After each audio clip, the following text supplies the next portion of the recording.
மத்தேயு எழுதின சுவிசேஷம் 6ஆம் அதிகாரம் வசனங்கள் 25 முதல் 34 வரை. ஆகையால் எண்ணத்தை உண்போம், எண்ணத்தை குடிப்போம் என்று உங்கள் ஜீவனுக்காகவும், எண்ணத்தை உடுப்போம் என்று உங்கள் சரீரத்துக்காகவும் கவலைப்படாதிருங்கள் என்று உங்களுக்கு சொல்லுகிறேன்.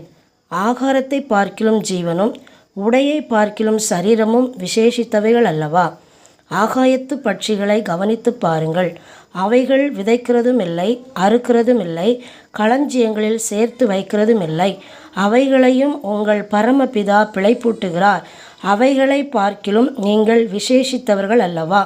கவலைப்படுகிறதுனாலே உங்களில் எவன் தன் சரீர அளவோடு ஒரு முழத்தை கூட்டுவான்? உடைக்காகவும் நீங்கள் கவலைப்படுகிறது என்ன? காட்டு புஷ்பங்கள் எப்படி வளருகிறதென்று கவனித்து பாருங்கள். அவைகள் உழைக்கிறதும் இல்லை, நூற்கிறதும் இல்லை. என்றாலும் சாலோமோன் முதலாய் தன் சர்வ மகிமையிலும் அவைகளில் ஒன்றை போலாகிலும் உடுத்தி இருந்ததில்லை என்று உங்களுக்கு சொல்லுகிறேன். அற்ப விசுவாசிகளே, இன்றைக்கு இருந்து நாளைக்கு அடுப்பிலே போடப்படும் காட்டு புல்லுக்கு தேவன் இவ்விதமாக உடுத்துவித்தால் உங்களுக்கு உடுத்துவிப்பது அதிக நிச்சயம் அல்லவா? ஆகையால் எண்ணத்தை உண்போம், எண்ணத்தை குடிப்போம், எண்ணத்தை உடுப்போம் என்று கவலைப்படாதிருங்கள். இவைகளை எல்லாம் அஞ்ஞானிகள் நாடி தேடுகிறார்கள்.